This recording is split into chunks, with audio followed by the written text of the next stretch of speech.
All right, greetings. Welcome back to Black Bear News, where everything is connected. How y'all doing? Sorry for the call-in people if you missed the musical intro. Colin starts all the shows off muted, and I just forgot to hit the mute button. I'm sorry. But we're here. We're here on Colin. We're here on Rockfin. Hello, Rockfin people. How you doing? Hello. There are some people on Rockfin, people on YouTube. Not only did some of you think I wasn't going to have a show, you didn't expect me having a show. You didn't expect me being on time, or relatively on time. So, full of surprises today. Anyways, greetings everyone. A really good way to support the channel is at buymeacoffee.com/blackbearnews. It's a great way to support the channel. Even more direct ways to support the channel are Venmo and Cash App. You can find those links in the description box of all the platforms.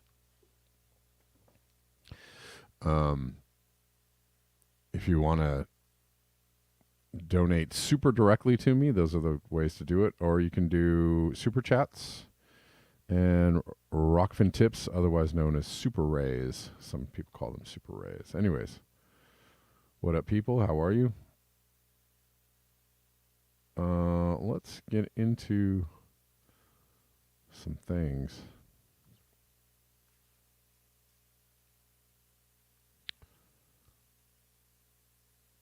And things moving slow, a little slow on my end.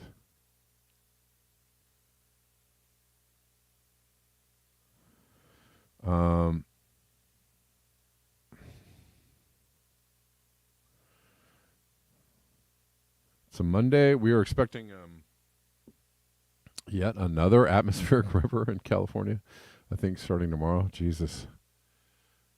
Ooh, I love the rain, but man, am I over it. And I'm ready for some, just a little warmer, not too much warmer. But nothing will stay perfectly perfect, right, ever. So it's actually a nice day today. The sun is out.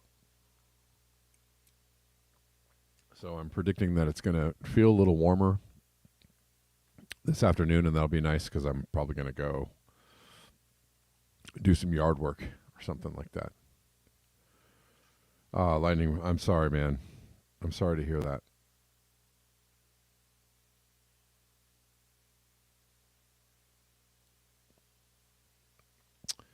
Condolences, Lightning Rod.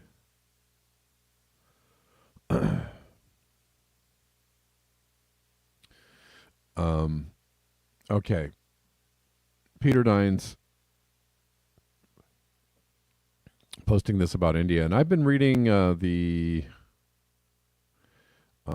Ministry for the Future book slowly. I read slowly because I have a very busy schedule, so I get in a few pages where I can. Actually, that's what I wanted to read to you yesterday, was a chapter in the Ministry for the Future. But the book starts in the middle of a heat wave in India, and India is a prominent player, the entire country and the citizens, and also,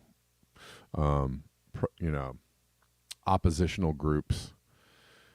It's a big player in the book. And anyways, they, the book is really well written, by the way.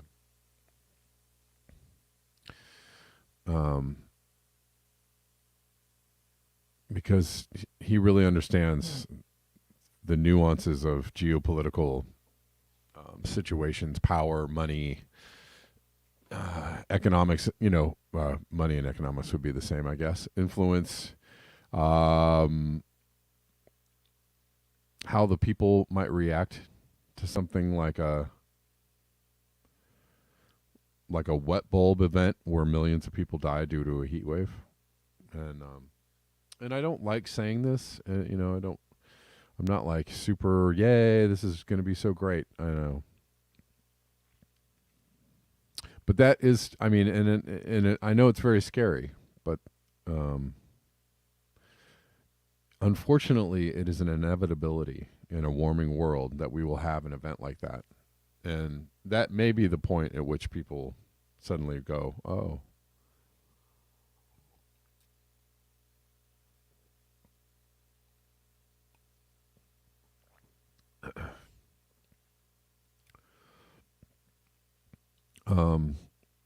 Anyways, this summer may push India closer to the limits of human survival. Rising temperatures are forecast. In the coming weeks, after India experienced its hottest February on record, the region is at serious risk of wet bulb if global temperatures continue to rise. I really love the end of that, which is if global temperatures continue to rise. When global temperatures continue to rise. There is no if in this equation. I know he's couching it, he's couching it in climate scientist / communicator speech, which is, if we don't do this, this is going to happen. Or, if this happens, it's going to be a real turning point for the climate. Okay, there is no if. There's only a when. And it's, I don't know, people need to be aware of that. And I think that's more the language that like doomers get involved in and or painted as doomers for such language. But it's kind of, if you're following the trend line on the graph and there's absolutely nothing pushing back on the, there's nothing happening that's going to make the trend line reverse or even stop. So, the word if is kind of a silly word in this paragraph. It's a bit of a silly word. When global temperatures continue to rise. And, I don't mean to be mean or scary, but that's just, you got to know that is what is coming. And so, how do you handle that? What do you do? Prepare for that? I don't know.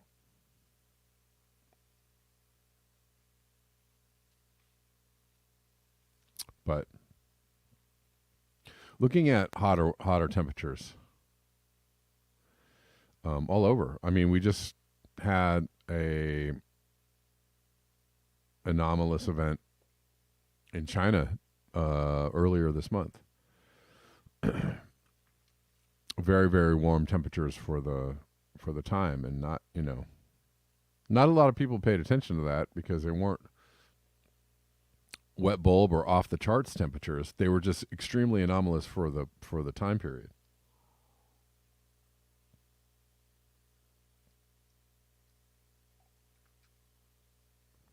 But imagine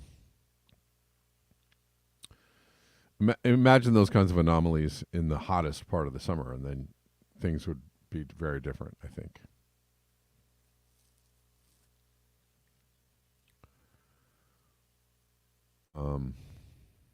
Let's keep going. Poppy sent me a few interesting things.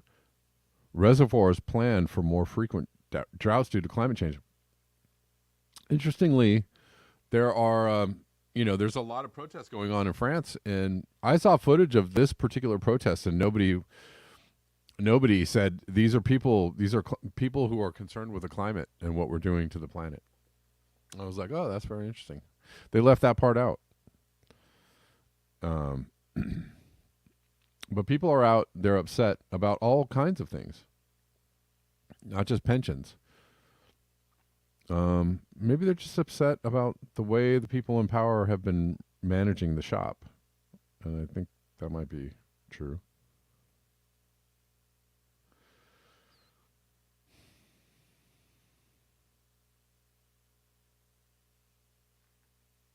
But this is an interesting article. I thought it's and an interesting thing that they're protesting. I mean, kind of aligning with what I've been saying about the building of infrastructure, even the infrastructure that's supposed to save us from climate change, right? Or these people are against the messing about with the natural world, right? And these reservoirs that they're planning on building in France, they're planning on building, well, let me read the tweet first. Reservoirs plan for more frequent droughts due to climate change, allowing water pumped from underground water table in winter and stored for use in dry summer months. Activists instead advocate less water-intensive, sustainable practices. Whoa. Whoa, these people are pretty woke. They're pretty woke to the situation. They understand that maybe building these reservoirs or building more infrastructure might actually go, take things in the wrong direction. And there's other reasons why they oppose these reservoirs. And they push for more natural, sustainable farming methods. Okay. Well, let's read about this a little bit. Protesters clash with police over water reservoirs in France. Demonstrators in the Deux-Sèvres region call for a halt to construction of reservoirs for farmers.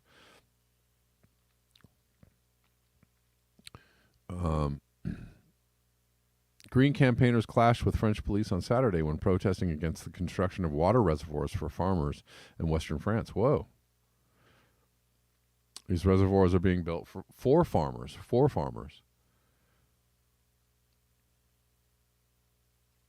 More than 25,000 protesters, that's a lot of protesters, gathered in the rural town of Saint-Soline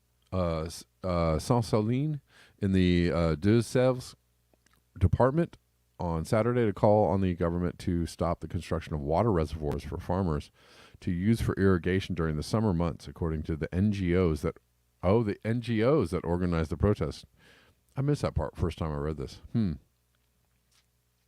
Some 3,000 police and 10 helicopters were present on site to contain the demonstrators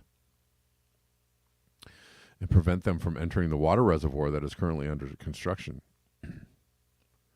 Another 15 such reservoirs are planned to be built in the region.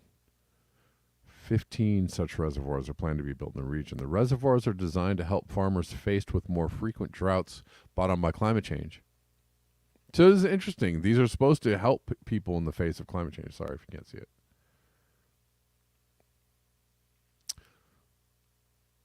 But not everything done in the name of climate change is good for the planet or even good for people. I mean, we're,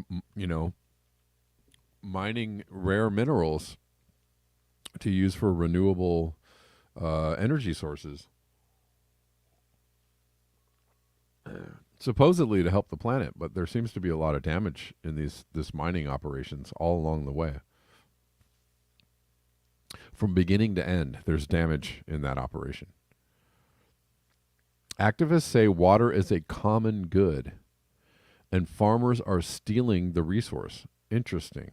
Adding that they should be taking steps to transition towards less water-intensive and more sustainable agricultural practices. I don't know. What sounds logical to you?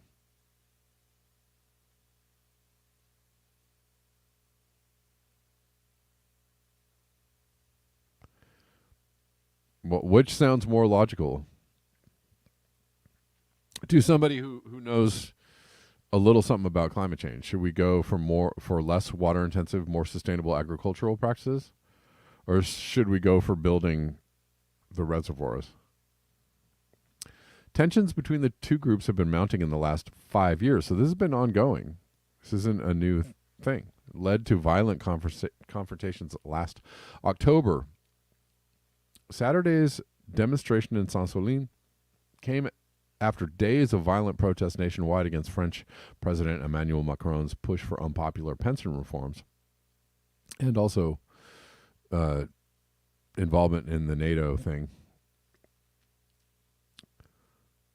It caused cancellation of a visit by King Charles III of the UK. The head of France's Green Party, Marine Tondelier, who took part to Saturday's protest, said the reservoirs are unfair because it is an appropriation and privatization of the water resource by a few to the expense of the majority.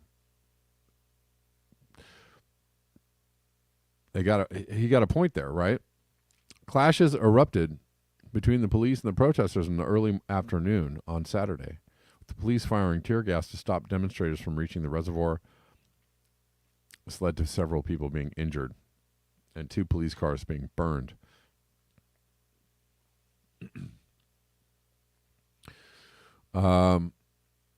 Anyways, France's interior minister said it was unacceptable, unbearable. Radical far-left activists are being extremely violent against our policemen. Oh, those darn radical leftists. Remember, if you feel like the radical right should be silenced and punished and censored, remember that if you're a lefty, it's an equal opportunity censorship. So careful what you wish for. The local authorities didn't authorize Saturday's demonstration. Not authorized, which comes as France has experienced one of the worst winter droughts in recent years.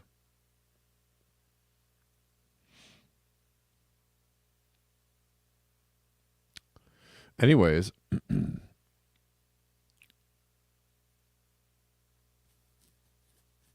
the French ecological transition minister, Christophe Béchu, said the reservoir is not the solution to climate change, not long term. It's not how we're going to get out of it. That's interesting. This is a very nuanced discussion, right? There's a lot of nuance in here. I'm sure it's not the way that a lot of people would like to couch this, their take on this.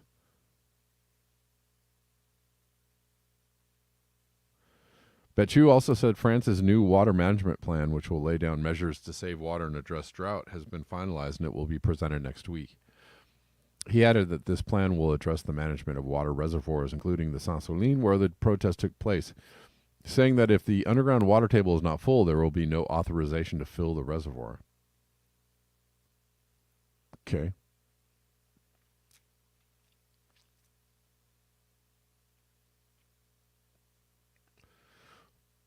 Anyways,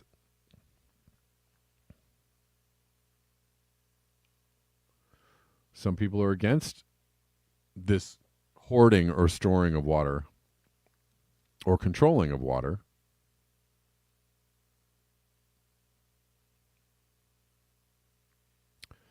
And the grand plans to minimize or help people grow food or store water or catch water. Some people think that's not necessarily the answer. But, we are coming into the time of great confusion where we're already in it, I guess. Nobody knows.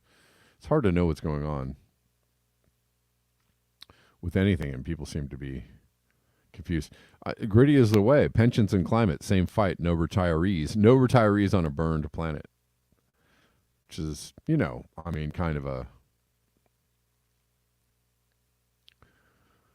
I don't know that it's a deep take, but it's, hey, none of this really matters. The pensions or the wars or non-wars or peace accords or treaties or economies or banking collapse. None of it really matters if the planet isn't in a livable state.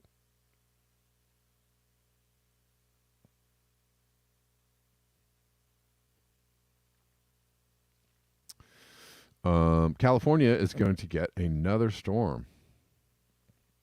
And we have we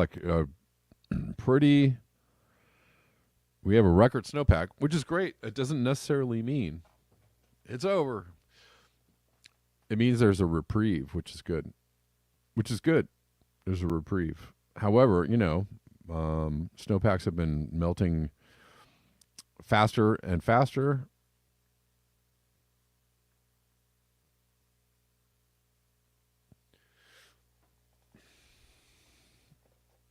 And we probably need a sustained amount of snowpack and filling of the aquifers in order to really be out of the drought. But luckily, we have gotten this record amount of snow, so this may help the situation for a while. California is about to have its largest snowpack in recorded history. with another atmospheric river arriving tomorrow, expected to bring 2 to 4 feet of more snow. The snowpack is currently 225% of the peak average. That's pretty good.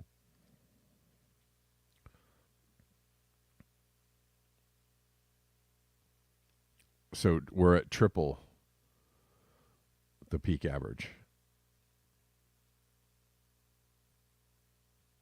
This is a home on Donner Pass.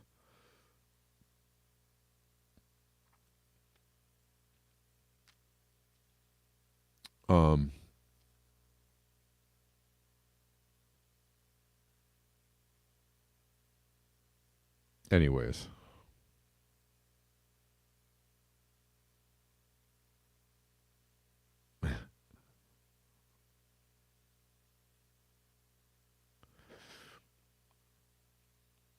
Somebody saying, why isn't Governor Newsom trying to store this water? I'm sure. I mean, there are dams and lakes and reservoirs and rivers.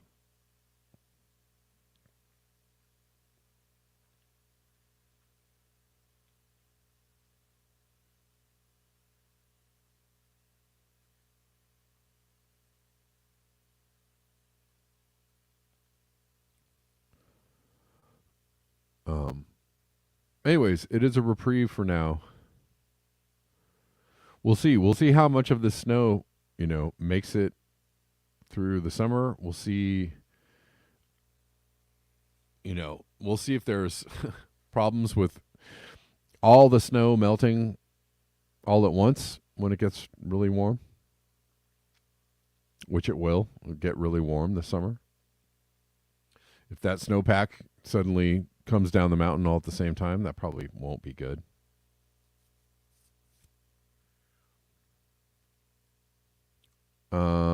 Yeah, Poppy sent me this other one about Philadelphia.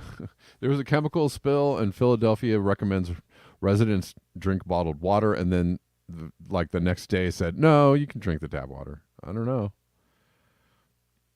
about that.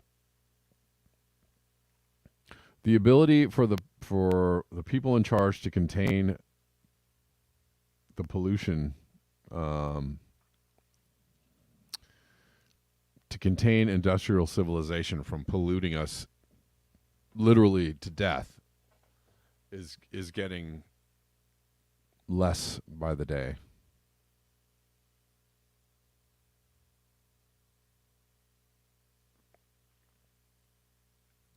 No, actually, no, Nadia. 100% above is double. If I have $10 and you say I'm going to give you 100%, I'm going to 100% your money. That's double your money. So 225 is actually triple. Just to clarify.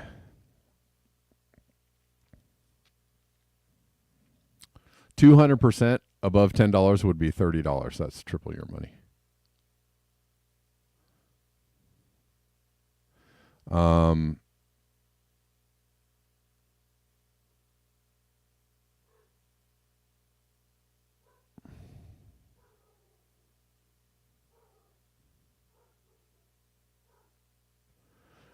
Let's see. So Philadelphia tap water safe to drink through Monday night. After chemical spill, officials say. City of Philadelphia said it was now confident tap water will remain safe to drink or cook through Monday night. Okay, after a chemical spill in a tributary of the Delaware River in suburban Bucks County. Michael Carroll, Deputy Managing Director of the city's Office of Transportation, Infrastructure, and Sustainability, said no contaminants had been found in the drinking water since the spill late Friday. So just a couple of days and everything's fine. Nonetheless, because we cannot be 100% sure that there won't be traces of these chemicals in the tap water throughout the afternoon, we want the public to be aware so that people can consider switching to bottled water to further minimize any risk. Okay.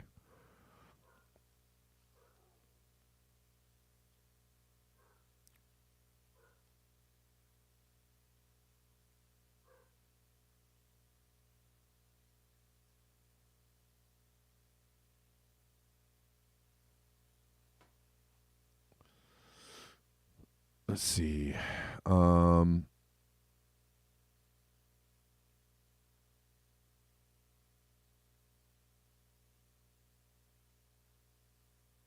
Carroll said the spilled chemicals included butyl acrylate, a colorless liquid with a sharp odor that was among the chemicals involved in the train derailment last month in East Palestine.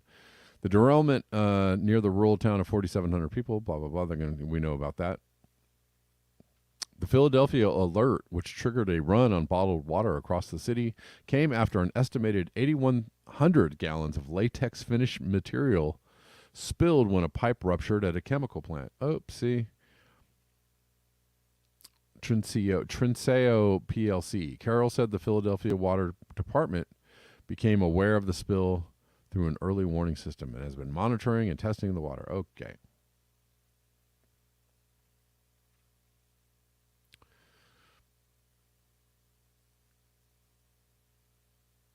I don't know.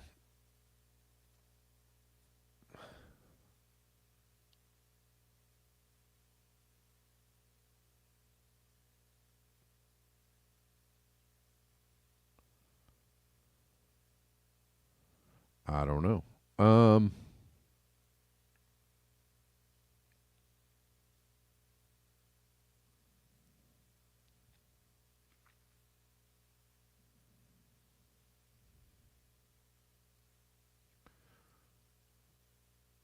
That's kind of scary. But I mean, you should a good idea, or actually a bad idea, or a good idea, is to test your tap water.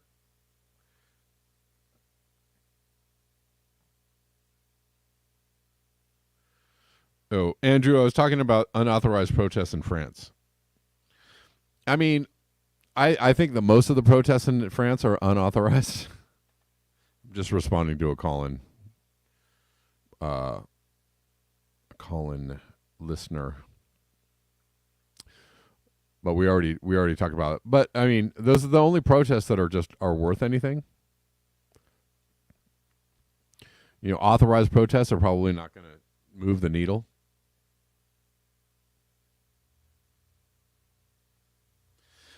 Right?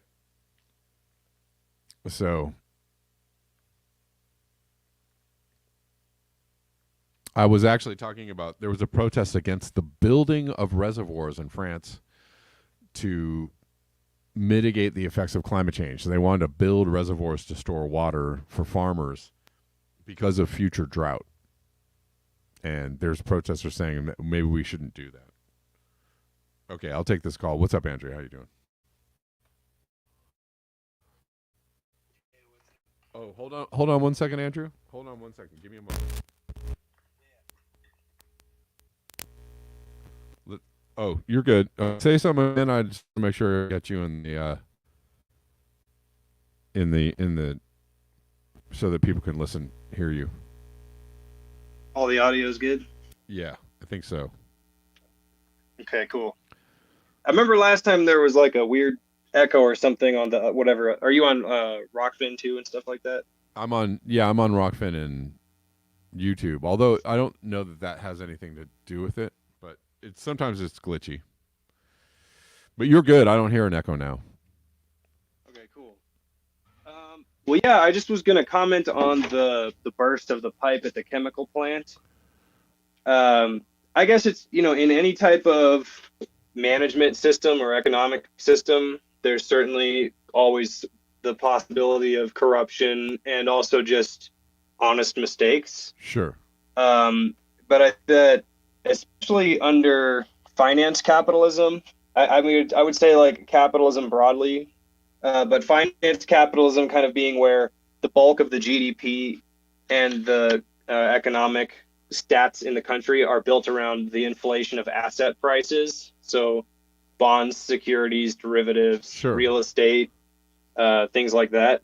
That's kind of where the bulk of the numbers come from, and why the U.S. economy looks good on paper. Yeah. And in order to keep pushing those numbers up and keep pushing up profitability, you really, by definition, cannot invest in infrastructure.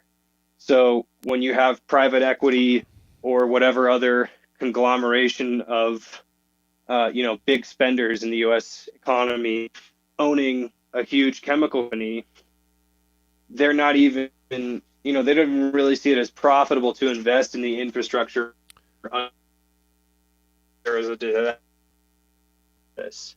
Right. Sure. Yeah. So I feel like that with the train derailment in Palestine a little bit earlier, that one was kind of more poignant even because, you just had the Congress and Biden's administration break the railroad strike, which was just asking for paid sick days. They don't even fucking get weekends, these guys. They just wanted a week of paid sick days a year. It's so crazy. And then also better safety regulations. Yeah. Yep. No, go ahead. Yeah. No, I agree with you. I mean, and that's why there ought to be a law, right? That's why there's supposed to be regulations to keep, because that is kind of what capitalism does, right? Unfettered, free market, totally free market capitalism. It kind of, just cuts costs and corners no matter, who it hurts or what it hurts. It's just profit. Profit first, and safety and destruction of people and property and the planet or human dignity. Sure. Yeah. And so. Yeah, it's all last. Right. I mean, I think like no, it's just. I could see there being still a lot of opportunities for a mixed economy, I guess ideally, but I would ideally say that industries like the chemical industry, major transportation, energy production, things like these that are like extremely important that you really don't want to fuck up even in a minor way, not be for-profit industries. No, I think that there's a possibility that like privatized. Publicized. Sorry, public. Yeah. No. Yeah. Reverse privatized. Reverse. Sorry. But it's all good. I think that there's still room for there to be some kind of mixed system there, where if you're willing to run a enterprise that's a little bit like, it doesn't have to be centralized, is what I'm saying. You can have decentralized satellite portions of an industry like rail perhaps, or like chemical production, only as long as they're willing to play ball 100% with the national standard for regulation. And so there could be directly state-run entities, and there could also be partial, just heavily state-regulated entities that are going to kind of do the things a little bit their own way. Yes. But I just don't see, and I think banking also, with like the kind of financial collapse we're seeing happen again, I would put in the same boat. Yep. And I didn't realize until recently how long, I knew North Dakota has a public bank. It's run by the state of North Dakota, but I didn't realize they'd had it since 1919. Oh, really? Okay. And it invests in like, kind of local credit unions and small banks. Yeah, they give out loans for agriculture and student loans and stuff like this. And North Dakota's economy is tiny, granted, but it did do significantly better than the rest of the U.S. during the 2008 financial crime era. And I expect it will probably do again than kind of elsewhere. So anyway, I just wanted to throw that out there as I would guess we'd have less pipes leaking hundreds of thousands of gallons or tens of thousands of gallons of poison into everybody's water, if it weren't just a free-for-all of how much money can we squeeze out of this industry while still kind of also making chemicals. I think it should be kind of the opposite. I it's amazing to me the amount of like anti-government, and again, I'm not saying the government is great, they're great people and they all care about you. That's not what I'm saying. But the idea that like government is bad and only deregulation is good and a free market economy is going to be great and it's going to save everybody. I mean, like, it's it's utter nonsense. Like, these people are pushing out this basically propaganda that has been pushed, since we had a socialistic wave in the middle of the last century, and that socialistic wave, you could argue, and rightly so, that FDR wanted to save capitalism, but that socialistic wave was the thing that really put into place a lot of the guardrails, right, of just rampant,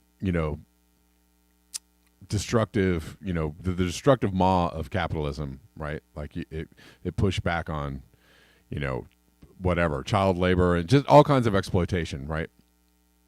And so, for the last several decades, this they got it, the Rand Corporation and all the other, super right wing fascist think tanks, were like, hey, let's push out this idea that like the government is bad, all regulation is bad, it's all bad, and giving people stuff is bad, and unions are bad, and all the right, all the socialist guardrails are all bad, and this is what we've gotten, literally, at the end of those several decades of that propaganda. We've gotten just just insane amounts of corruption, and things are kind of falling apart, and nobody knows what they're doing, and we just and now you could legitimately say, oh yeah, the government is just run by a bunch of kooks, because they are, because nobody, people have less and less faith in institutions, or faith that they can actually change anything, or vote for, everything is screwed, but in part because people have just given that lane, opened that lane, right? All the entire like deregulation, and government is always bad, and we just got, free market will solve things, and we've just opened this lane to just like super rampant corruption, and the last of the social guardrails will be taken away, Medicare and Social Security, and will go away too.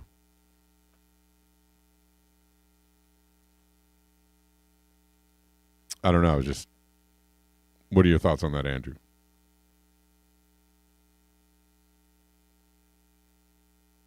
You're muted.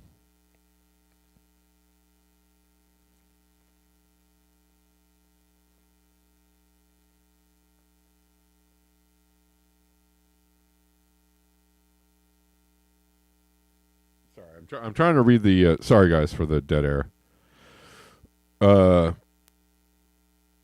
All right, Andrew, are you done? Because I have another caller, so I think I'll just take you out of the queue here, and let's hear from. Is it Lisa? Hello. It's Liza. Oh, Liza. Yeah, a hint that this is a proxy that I'm using to bypass censored spaces. I couldn't really figure out what was going on, but yeah. Okay. Thanks. But I think it was a Presbyterian Christian private school was victimized by a shooter today, and I think it might be the first time that a school or Catholic church Christian school was involved in a school shooting. And so I'm kind of interested in those details. Have you heard anything about that? And then since I am 40 minutes late to this show, I'm just kind of wondering where you're at as well. Oh, well, a little reset where direction. I mean, we were just talking about a chemical spill in Philadelphia, and I was just kind of going off on the similar chemical to what was happening in Ohio. Yes. Was it propylene? No. Yes. Polyurethane, or what was it? I don't know if you're listening to this on another device. Sorry, we were getting a little echo there. My volume's too loud. Hold on. I can tell you what. I got it fixed. We should be good now. Okay, cool. I'm still getting a little butyl acrylate. Oh, I see. Let's try that. Okay. All right, it's way quieter. Damn, still happening, huh? A little bit. It's okay. Okay, I can just mute. It's all good. Yeah, butyl acrylate, and they had a spill, and then they were telling people like, you may want to drink bottled water, but it's fine, it's gonna be okay. Don't worry about it. I don't know. I don't know. I think one of the main issues that we face as Americans or as Earthlings, as humans on Earth, I think, is clean water. It's one of the things that affects most impoverished people, most poor people around the planet suffer from water quality first, Yeah. and just get a grip on our water quality control, man. That would be such a huge step forward. I think that's the first step that we as humanity should focus on. And it's more evidence to the fact that every city needs decentralized water distillation units that are collecting moisture from the air, cleaning it out, providing clear distilled water from that in mass, and then even subsidizing household units. Like, it's $100 for the government to build water distillers for every single house. $100 per house in America. The government could provide solar-powered water distillers to everyone. We can produce these en masse, deliver them to every household in America. It could have been done 50 years ago. But there's reasons that this very simple technology that's been laying at our feet forever is just not utilized, and it's another control mechanism. It was released in one of their internal documents recently that hunger is one of the best motivators for workers. That if you have people who are well fed, it's hard to get them to work hard. Well, and it's I'm going to let you go after this one. I was going to say it actually. You're right. The hunger and necessity and deprivation, and it's how also they can gut workers' wages, right? So like in the last recession, a lot of people lost their good paying jobs and ended up in bad paying jobs, right? And so just out of necessity, right? People inflation was rampant. People didn't have any money. Everybody had credit card debt. They got kicked out of their houses, and they're like, well, we are desperate. I lost my $100,000 a year job or $50,000 a year job, and now I got to work at Starbucks for minimum wage, and they won't let me unionize, or I got to go work at Amazon, or I got to go work at DoorDash, or I got to go work at Lyft, or I got to go, yeah, it's kind of amazing. All right, I got to move on and cover a couple more stories before I leave out of here. But thank you for the call.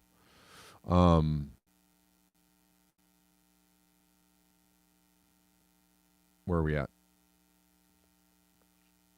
I'm gonna check the coffee's up again. Another good way to support the channel. buymecoffee.com/backbearnews. Again, the Venmo and Cash App links are in the description box. And Rockfin tips and super chats also greatly accepted. I'm checking out the Rockfin chats. How are you guys? Denver says it's not a free market. The railroads are regional monopolies, right? And who's gonna stop the monopolies? They're not going to stop them themselves. The free market is not going to regulate itself, right? It's like asking the police to investigate themselves. No, you have to have somebody outside of the situation go, yeah. All right. A couple more things I want to cover before we get out of here. Israel. We've been talking about Israel. Israel is looking like France. They're really not happy. Interesting. And it's always funny when they say, "Oh, fascism is on the rise globally," right? Right wingers are on the rise, but nobody talks about Israel and the fact that their Netanyahu and their government is a super hardcore right wing government. They are super fascist, but nobody lumps Israel into that conversation. But they are very right wing. They are super fascist, and they are also an apartheid state. And no amount of name calling will erase that truth, right? No amount of calling somebody a anti-Semite or whatever you want to call them will erase that truth. Protesters and the people there are not happy. Protesters approached the doors of the Israeli parliament in Jerusalem. It is expected that from Monday, the National Week of Paralysis will begin. National Week of Paralysis. This is an unauthorized protest. I just want to let you know. They probably didn't get a permit for this. Doctor students, teachers, and trade union members will not go to work. Demanding from Netanyahu cancellation of judicial reform.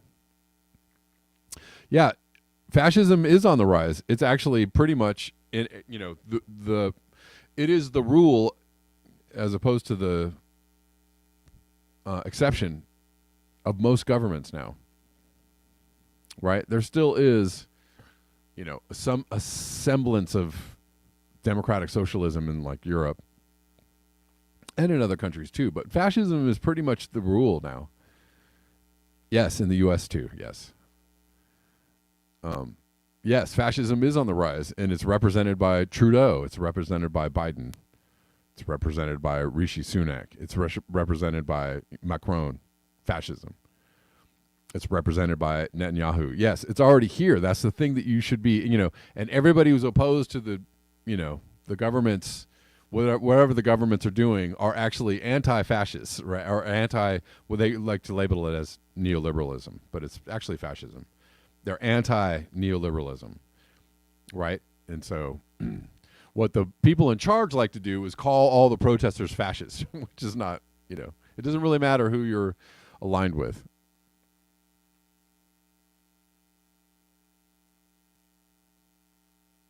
But that's just the truth of the situation. Serenity Tranquility says most of these protesters totally support land theft of Arab lands. I mean, I don't know.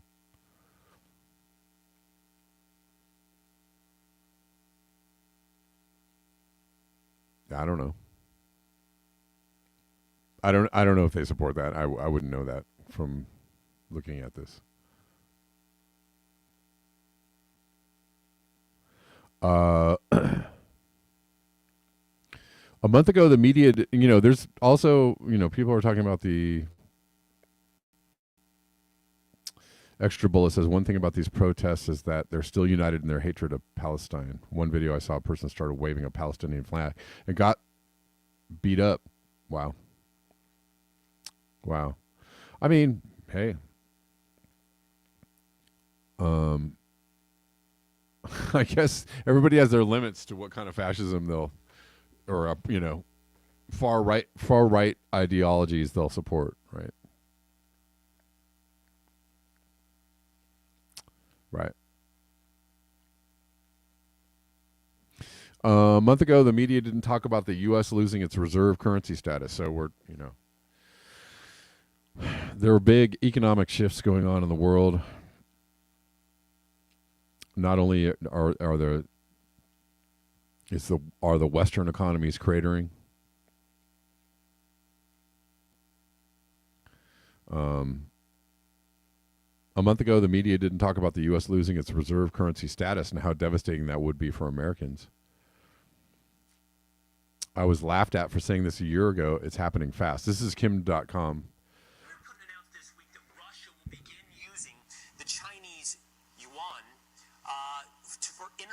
Payments instead of the dollar. Saudi Arabia is also in talks with Beijing to do the same thing. Speaking of Saudi Arabia, meanwhile, they're in talks with Iran as well to consider an economic alliance with China and Russia. And they can even be joining the BRIC countries, which is an acronym for these countries here, Brazil, Russia, India, China, and South Africa. These countries all have emerging economies. So what happens if our economy and the U.S. dollar are no longer the world's dominant currency? Former Assistant Treasury Secretary and host of the Monica Crowley podcast, Monica Crowley, is here to weigh in. Monica, great to see you this morning. Let's start right there. What happens if these emerging economies move away from the U.S. dollar towards the Chinese yuan?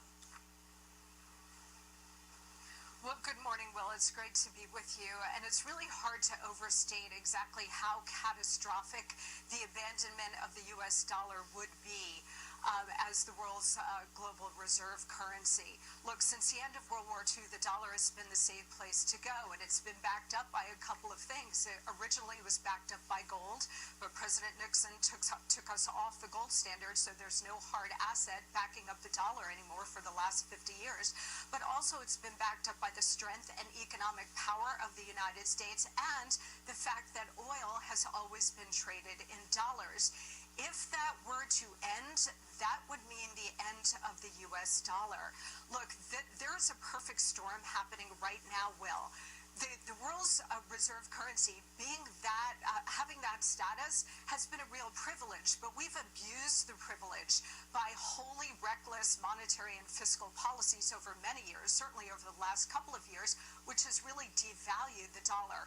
On top of that, now you do have this perfect storm of Biden's weakness, his war on American domestic energy production, the Ukraine war, and as you point out, because of all of these things, we've got America's enemies led by China forming a new economic bloc.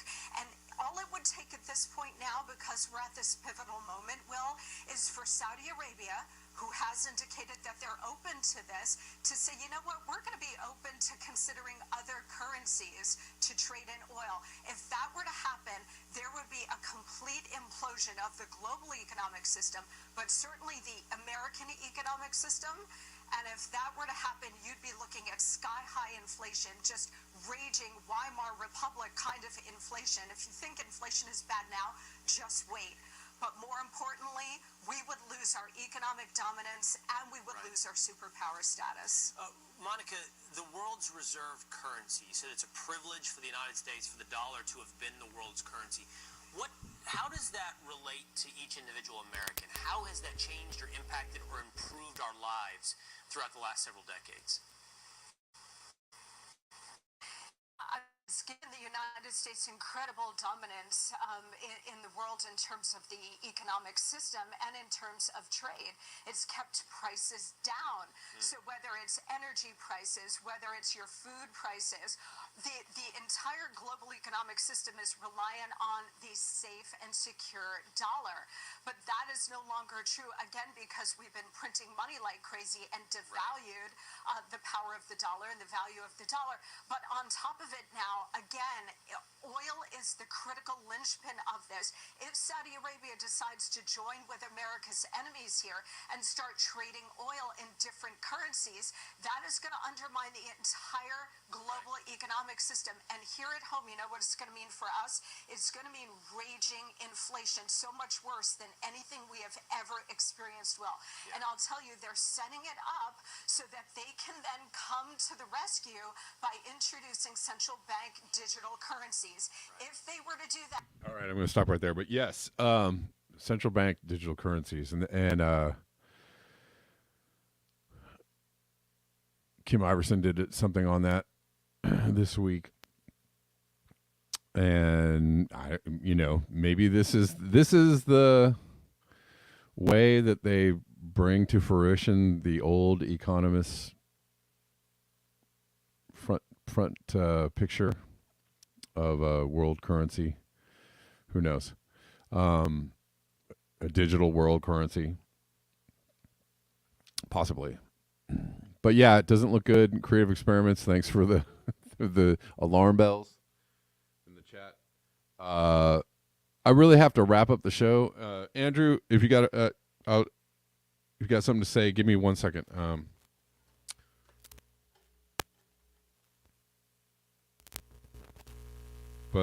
And I got it like a minute to wrap up. How's it going, Andrew? You're on. Good. I'm hoping my audio doesn't cut out on me this time, but I was just gonna say, central bank digital currencies, kind of similar to globalization, have extremely positive possibilities as well as the negative ones. So if you take the SUR, that's the currency that Lula is trying to develop for South America. Uh-huh. So far, it's just Brazil and Argentina that are going to build the SUR on their own.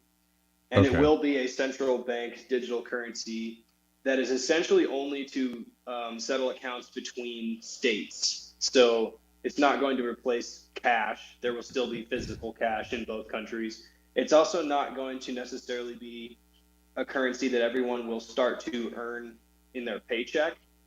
It's really more to allow the countries to do trade with each other across the zone of the SUR, whoever wants to use it, without having to invoice their transactions in US dollars. So Right. it's going to potentially enable them to. So Argentina, for instance, they have, I think, the largest IMF debt in the world. They also have a lot of other sovereign debt. And all those loans, they were given to a corrupt president who doled out the money to their friends and, whoever else to give them state assets and tons of money. And so there's no way that the state could repay that back. It's like the loan didn't go into anything productive. Right. So Argentina has to be really careful guarding its US dollars. And it's not like currently for several months, it hasn't even allowed its own citizens to exchange the Argentinian currency for US dollars. Like if they wanted to travel, for example, because it actually straight up needs every single one to just pay off the interest of their debt. Right. So anyways, I'm just, Yeah. I'm definitely would not trust the US, for instance, or whatever, like Belgium to institute a CBDC right now, because it would just be used to crush ordinary people. Right. But I think with an example like the SUR or the Sucre, which is another kind of like regional currency in South America, I could see it being potentially super useful. Yeah. Well. Okay. There's, and this again is a nuanced subject, which I wish I had more time to go into, but just really roughly and quickly, like,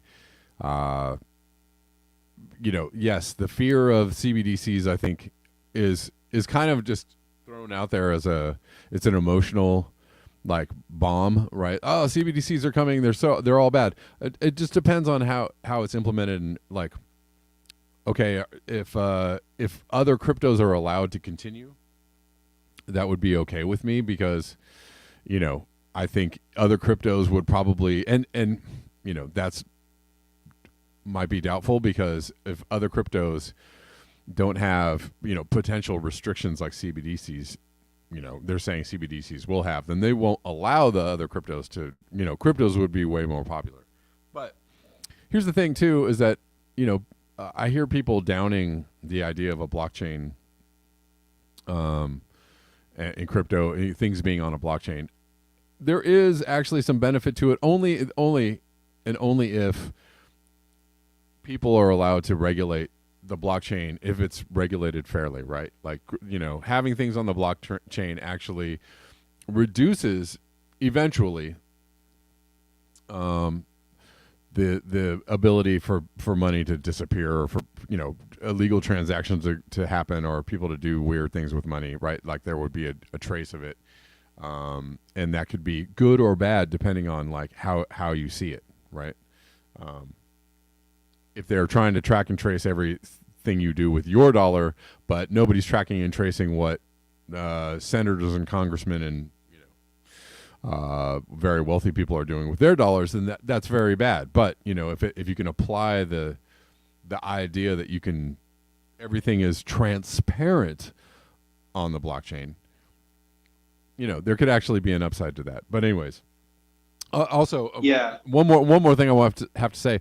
It's funny. Also, I have a friend who is from Africa. His parents are from Africa, and he grew up in the States. But years ago, a long time ago, I don't know, 15 years ago, I don't know, 20 years ago, a long time ago, he was like, yeah, in Africa, everybody has a cell phone, and you can just transfer money between your phones and it's like a thing. And I was like, that was like literally was a really long time ago. They've had this system of being able to exchange money like peer to peer for a really long time, and it just took a really long time for that to actually come to the West. And I was like, why is this such an issue?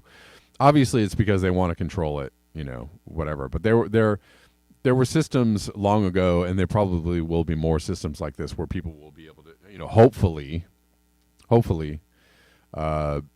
develop, things outside of the control mechanism. Alternate.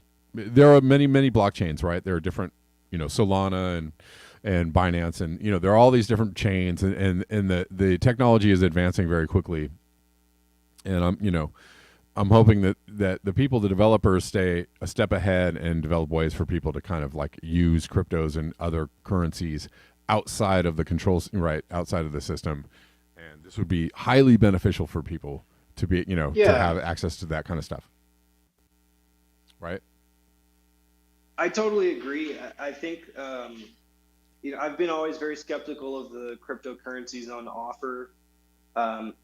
Well, for a number of reasons, but we've just seen this massive collapse across all the different cryptocurrencies, and I think most of that is due to a few factors. Well, they're clamping down on it. There was a very quick consolidation of who owned crypto. Yes. Well, I think it's actually not because of the like government repressions that crypto is collapsing, because so far it really hasn't been successfully regulated or even you think it's manipulation in another way in the US. Yeah. Well, I think for one thing, a lot of the cryptocurrencies were backed, so the peer-to-peer lending, like say I buy cryptocurrency on a crypto exchange, I'm one peer, the other peer is an extremely rich person. Like early on in the onset of these cryptocurrencies, there may have been like a quick attempt to democratize the currency and give it out all over and let people mine it and things like that, or give it out in dumps occasionally. Right. And then very shortly afterwards, because most people are shackled to bills, they needed to sell those as the only asset that they may have had on hand to get a little bit of money without having to take out a loan. Right. And so the crypto was very quickly consolidated into the hands of a few people who created what are de facto banks. And with their crypto, they were backing it up in investments into junk bonds and securities. Sure. And most of the government's bonds that it's issued in the last 15 years or so in the United States, which is a huge portion of the global financial system, most of those bonds are now kind of worthless. Like they're certainly not worth the price that they were issued at, and they're probably not even worth the market price right now by the time those bonds mature. Right. So that, along with actual just fraud, like the FTX there's bullshit, just dipping your hand into the cookie jar, like that's kind of collapsed the crypto market as we know it. But I agree with you that like there is still a strong possibility for a cryptocurrency to take off where it is, it's secure because of the blockchain in the sense that it's pretty much, it's not really feasible to rob somebody's crypto wallet from them unless they. But it's done all the time. It's done all the time. Yeah. Yeah, but it's theoretically more difficult, right? And so it could be something kind of like cash, where you could be doing business that's not taxable, and you could also be, a little bit more secure in your money than just having it in your wallet or under your mattress or whatever. Right. But again, it's like, who's actually running it? It makes all the difference, because everything that was on offer up until now has basically just crashed. And if it's going to rise again, it's going to be as an investment option rather than a real currency for people to use. Well, I don't know. I mean, I think there's still Bitcoin is still going strong, and it will probably, if the currency crashes, there's a good chance that Bitcoin will gain in value. And I mean, I just, it's unfortunate because a lot of cryptos just, what they were backed with were not good. And the people that were running the, whatever it might be, the company, the crypto, or the chain were not good players. But I think the potential is amazing. And the potential for, a lot of things in the DeFi space are amazing. However, like you said, a lot of things have collapsed, and most of it is due to poor management and or fraud or misunderstanding about how people just taking advantage of like Ponzi schemes, but it still has major potential. I think incredible potential. I just think I could go on and on about my thoughts on crypto. But anyways, Brady, I can't take your call. Andrew, I'm going to let you go. Guys, I have to end the show because I have to be somewhere. But thank you guys for hanging out with me today and every day. I appreciate you. And I will be back tomorrow at the regular time of 12 p.m. Pacific Daylight Time. And thank you guys for all hanging out. Rock Finners, thank you. I'm going to the coffees before I leave. And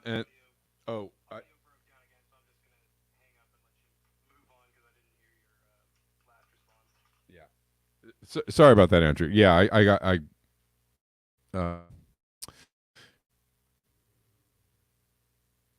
anyways, where am I at?